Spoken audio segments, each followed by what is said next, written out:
It gives me great pleasure to have Leon Pettit here for week 15 of the Hastings Report. Leon Pettit, our ESFL veteran, former Team of the Week player, wasn't in the Team of the Week this week, but we'll talk about that later. First of all, Leon, how's your week been? Yeah, it was good until the weekend, but we'll talk about it. The curse of Team of the Week. I don't really want to talk about it. I was fuming. But... Oh, the banter. Anyway, so let's go crack straight into it. So let's start with SCFL. First of all, on the 15th of November. Yeah, so first of all, Tuesday, Uckfield Town was supposed to be playing Bexhill in the Sussex Senior Challenge Cup. That got postponed, a date to be arranged still. So then we went on to the 19th, which is the Saturday. Little Common played bottom club Roffey and absolutely spanked them 8-2. Sam Crutwell getting a hat-trick, 2 from Lewis Hull, James Crone, Lewis Parsons and Freddie Warren getting the others. Roffey also suffered an early red, the 28th minute, and amazingly enough in this game, Roffey took the lead. Your thoughts on the fixture, if you have any, Leon? Just looked like a torrid afternoon for Roffey. I mean, look at the number of yellow cards they'd already got two bookings within the first 15 minutes. Man sent off after half hour, so yeah, not a great afternoon for them. But we don't care about them; we care about Little Common. Well done, yeah, well done them. Absolute spanking victory. Then we move on to Bexhill. Bexhill were playing away at Horsham, and a nice little victory for Bexhill. 1-3-1. Jack Shonk got 2. James Stone with their goal. Josh Neathy got a pen for Horsham. Takes Bexhill up to 6th. Comfortable. Any thoughts there, Leon? Good turnaround for them, I guess, after they've had a few iffy results the last few weeks. So yeah, hopefully they can start their turnaround in form. Yeah. Maybe a late run. Might be too late. I don't know, but Then we looked at the fixtures. We got a Little Common playing on the Tuesday, which is we're recording Monday, so this Tuesday coming. They're playing against Stenning Town, 5th place Stenning Town. It might be a tough one for Common. I mean, what do you think, Leon? Maybe if you sort of look at the table as it is, but Stenning have, as their form, I've seen it. Oh yeah, they've lost the last 2, drawn a game before that. So maybe Common are playing Stenning at the best time. Going. Yeah, exactly. Right, and then we look at the Saturdays. Bexhill playing Crawley down Gatwick. This obviously second off top Crawley. You never know. A win here could, as I said a little bit earlier there, could Bexhill make a bit of a run? I mean, get a result here.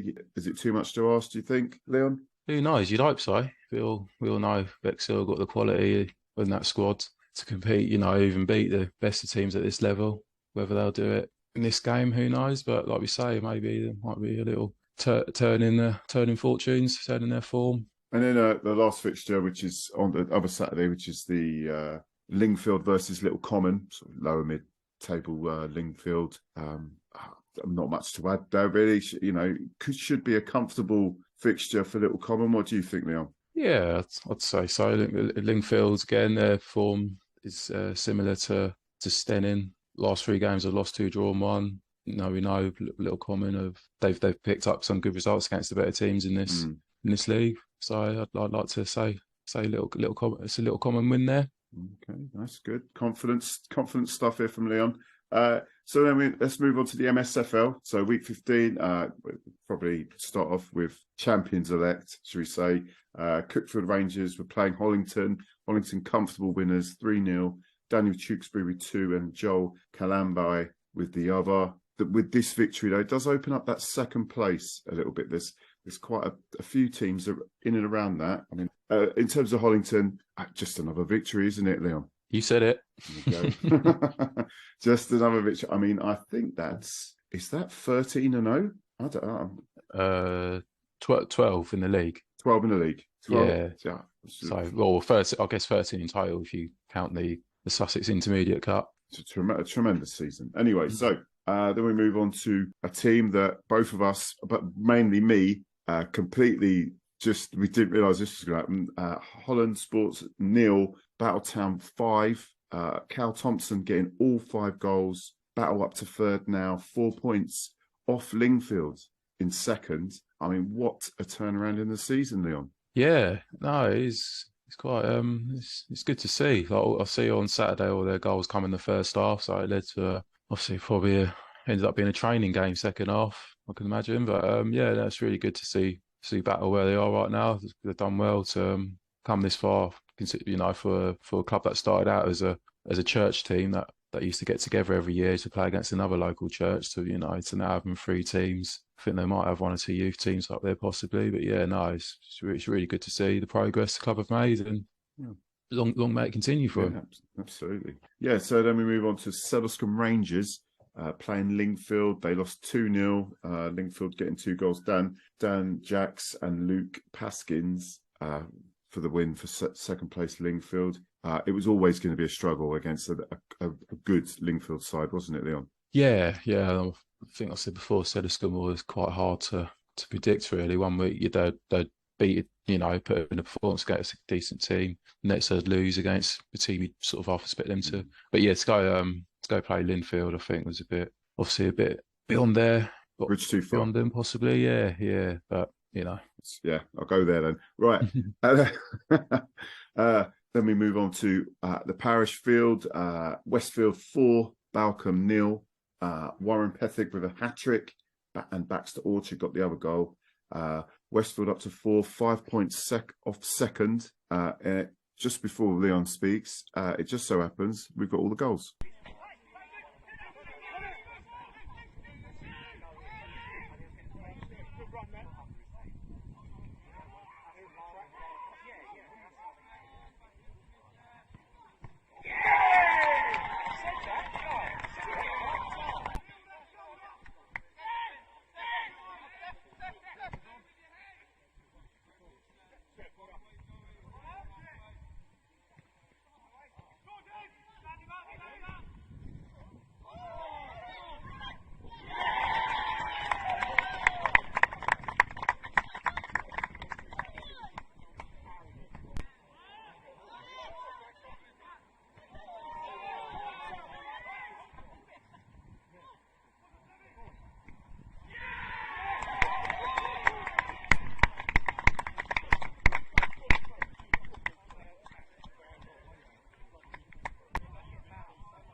So yeah, Leon, what were we thinking of Westfield? Yeah, they're looking good to go. You know, beat Balcombe 4-0. Balcombe have been, I think they've been in this league for quite a few seasons now. They're one of the ever-present teams. So to go beat them convincingly, you know, they've got games in hand over the teams above them in the league. So you know, still well within that second place is still well within their reach. So looking at fixtures, talking of Balcombe, Balcombe are playing Sedlescombe. That's the next game for obviously Sedlescombe. That's at Balcombe. I mean, that's going to be a toughie, I think. Could you think maybe Sedlescombe might be able to squeeze a draw out there, or do you think that's beyond them? I think I'd have to go for Balcombe with this one, but who knows with Sedlescombe? They can pop up with the odd surprise, so certainly can. Who knows? And then a massive fixture, Leon. Battletown versus Westfield. Third versus fourth. I mean, well, this seems like forever ago, but back in, I think, September, Westfield had a comfortable 3-0 victory against them at the parish. I think things have changed now, though. I can't predict this one. What do you think, mate? No, I mean, just going by form alone, you'd have to go with Battle on this one. But I do think it would be a really, really tight game. It would be a well fought fixture. I think it'd be an entertaining one for anyone that happens to go along and watch it. I mean, obviously, you know, we know Westfield they're a good side. They've got good players in there, and Battle, you know, proven that they deserve to be in this league. So I think they'll probably have a point to prove as well, won't they, against, you know, Westfield team who are traditionally a county league side for Battle who've come up. So yeah, I recommend them for a good game. Yeah, definitely going to be some goals at that one. Actually, that's the kiss of death. It's bound to be a 0-0 now. No, you jinxed them now. As I usually do. Anyway, so then we got Hollington playing Holland Sports. Obviously, Holland Sports, a side that you thought were going to do well. A few people said that as well. It's not just yourself. And obviously, it hasn't happened this year for them. But at Hollington. I don't even. Do I need to even ask you? It's Hollington's game, that one, isn't it? Yeah. Yeah, that's fine. Moving on to the ESFL Prem. The game's been affected by cup matches. We're going to do the cup matches after we've gone through all the league games. So first of all, we've got Crowhurst 10, Sidley United 1. Crowhurst, Reece Johnson getting 4 and the man of the match. Wes Tate, Harry Coates got 2. Jan Bailey got 1. Sean Leonard got 1, and Anton Neal. Andy Atkins getting the goal for Sidley. Again, another game where Sidley actually took the lead in this one. And also, former Sidley boss Aaron Scrace plays for Crowhurst as well. So that must have been, well, who knows? I don't want to say anything there. A cracking win for Crowhurst. Then we had St Leonard's Social 1, Hawkhurst United 1. I've got St Leonard's Social's goal from Sam Richardson.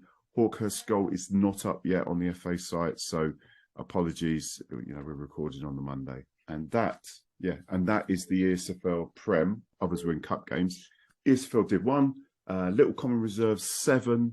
Wadhurst 4. It's a massive win for Little Common. It's only a point in it now between them and Wadhurst down at the bottom. Jay Abid's got 2. Nicholas Kavanagh got a hat-trick. Attilio Field. Attilio, he's always getting goals, isn't he, Leon?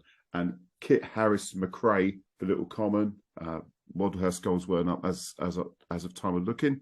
But yeah, obviously quite tight down there in that Div 1.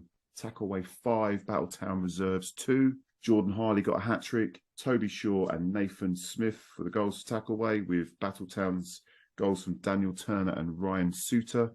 Undefeated Tackleway beat bottom side Battle, obviously quite comfortably. No real surprises there. And that is Division 1. We move on to Division 2. Ninfield 2, Suddlescombe Rangers Reserves 0.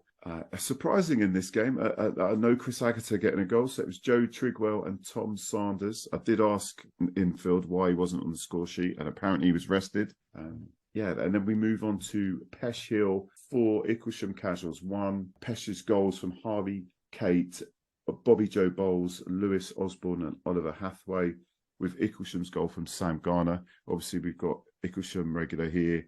Please tell us what happened in the game, Leon. We were bad, they were good. Well done, Pesh. Let's move on. Oh, come on, give me a bit more than that, man. Come on. What was it? They just started on the front foot? We were bad, they were good. But yeah. Okay. Simple. Football's a simple game, isn't it? Kick ball in net. They did it more than us. We didn't. Did you get any stick for being in the team of the week? Who from? What? Well, I can imagine your own team is going to give you loads of stick. It's your fault. Well, I might have had a half decent game. Oh, really? Because you thought, well, that and obviously Malcolm being on you as well. Yeah. For those that don't listen to the fan roundtable, Malcolm, who's a big-time scout and father of Craig Stone, is always giving Leon digs because Leon's messed him around contractually. He's been looking for clubs for him, but to be fair to Leon stayed loyal to Ipswich and wasn't swayed. Anyway, moving on to Division 3. Catsfield 2, Westfield Thirds 2, Adam Barnum and Ethan Swan for Catsfield, and Alex Southall and Sam Way for Westfield. First point of the season for bottom club Westfield Thirds. Let's hope that that's the kicking off point. Hurstman Zoo 3, Orrington 1. Orrington's goal from Scott Higgs.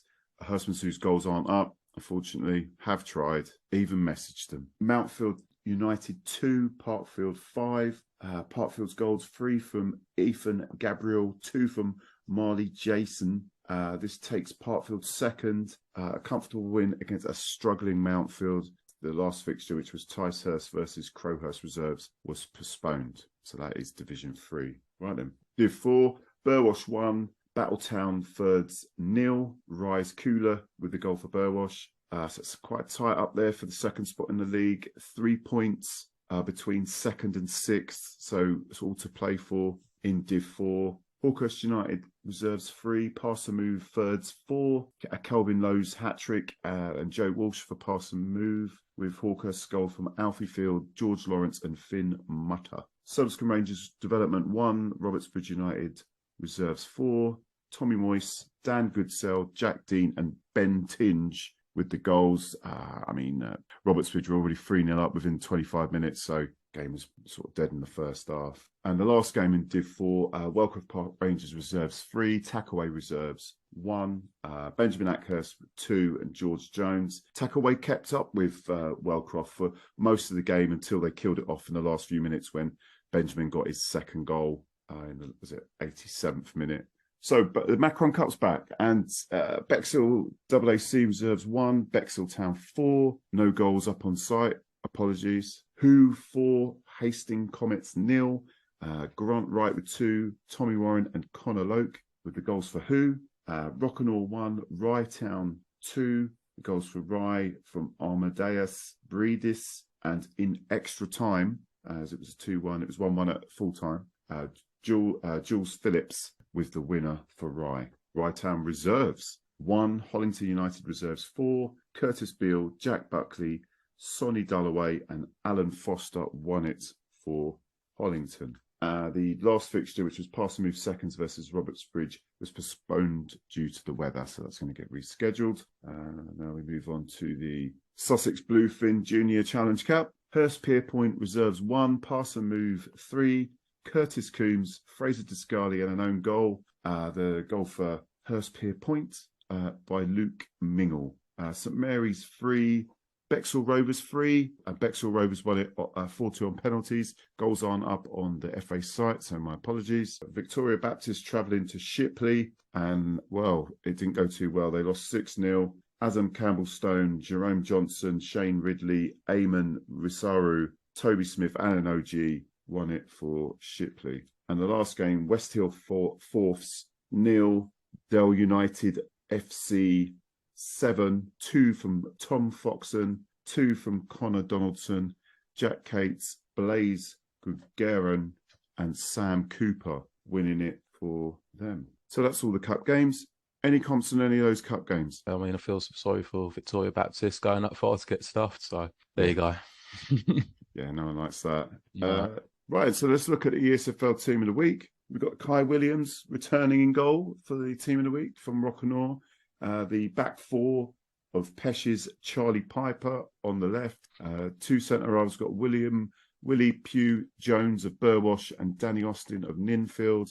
With the right back, Hollington's Curtis Beale. On the left-hand side of midfield, got Sean Leonard of Crowhurst, Jordan Harley of Tackaway, and Lewis Osborne of Pesh. And on the right-hand side is Tommy Warren of Who. Up front, we've got Ryetown's Rob Levitt and Reese Johnson of Crowhurst. Anything on those that team? Any of them you've seen yourself in the flesh or played against? There's a couple of Pesh in there. Do you think they deserved it this week? Yeah, I don't know if Louis Osborne was their number 10, but yeah, he's a good player. Yeah, I've played against Reese Johnson. He's obviously a good player. Jordan Harley, I think a few of us know, was at Hastings for a bit when he's sort of dropped down levels, but he's a good player.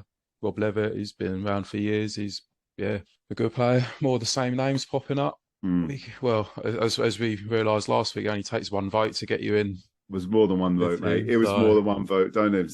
Funny enough, Jordan Harley, my eldest boy used to play football with him, so I remember watching him play when he was probably about 8 or 7 or 8 of Jordan. So obviously played at Hastings as well. So yeah, well, that is that Team of the Week.